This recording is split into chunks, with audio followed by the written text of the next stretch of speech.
Razaban for FightHype.com. You know, when you see this face, that only means it's a big fight weekend coming up. Michael, welcome back to the UK. It's like your second home.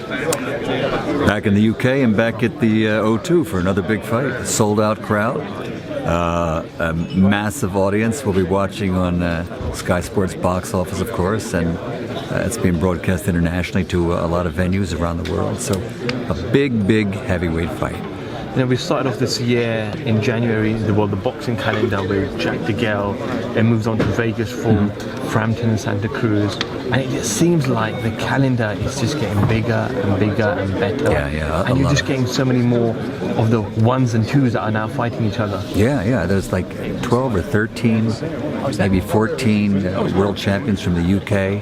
Currently, it's just an unbelievable program that's going on right now.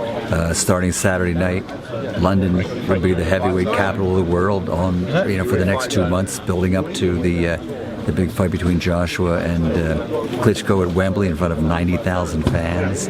And this just sort of gets the juices going with what really appears to be a fight between two guys that we can't really say they like each other too much. I mean, it's not just been part of the promotion, it's just something that has developed and been encouraged by each fighter and each camp over the last year. So it's an interesting fight. I mean, two former cruiserweight world champions. Of course, Haye, years ago stepped up and did capture the WBA heavyweight title. He's been a bona fide heavyweight for many years. And Tony at 6'2" or 3" has been struggling to make weight at 175. He moved up and obviously more comfortable, became a WBC cruiserweight champion, and now that big frame of his seems to be holding up for probably, I guess it'll be around 220 some pounds. So it's going to be two big boys in the ring. That's what the fans love. You say big boys, but there's a lot of talk around that. It looks like Tony Bellew might come in a lot. Well, not a lot, but heavier than David Haye on the actual night. I don't know. I mean, I'm looking at him here. He looks like he's probably like they're within the same weight, 2 or 3 pounds. That's what it looks like. We'll have to wait and see tomorrow at the weigh-in.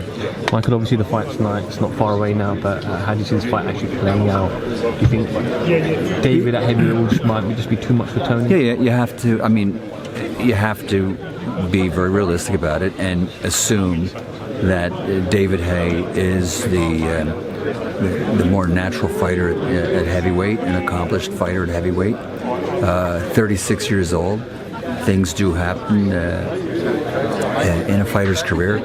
I mean, not too many fighters have ever been greater than Sugar Ray Leonard. And at 36, he lost to Hector Macho Camacho, the late Hector Macho Camacho, who couldn't break an egg. Was just a master boxer, and he knocked out Sugar Ray Leonard. So, things happen when you get older. I mean, you're talking to an older guy, so I guess I know about that. An older guy who looks very young for his age, we have to say. Another great fight that's taken place this weekend across the pond in America. They call it number 1 versus number 2 in the welterweight division, which has been flourishing over many years with Floyd Mayweather and Manny Pacquiao, and the fight between Keith Thurman and Danny Garcia.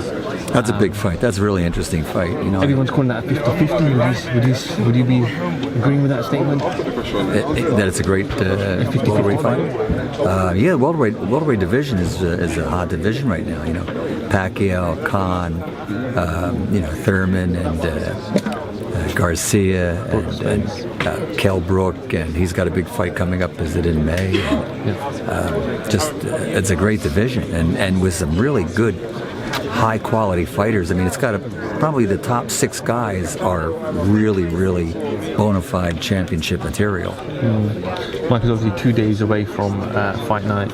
I know you've got to do your duties tomorrow for weight, but what does Michael Buffer do when he comes for a week to different destinations? What does he do to relax? This particular time, I'm just relaxing between duties. Like, got the press conference today, the weigh-in tomorrow. Going to have dinner with friends here in London tonight, and my wife is with me. We'll just chill out a little bit tomorrow because we were in Norway last week. I have to go to New York next week for the next 2 weekends. Yeah, of course, yeah. You know, got a pretty big schedule coming up. So this particular trip, I'm just going to relax. When I come back in April for the Klitschko-Joshua fight, I'll come in for the whole week and have some duties to do and things like that, but make time for London and, you know, go see a play and relax a little with my wife and just enjoy London like we always do.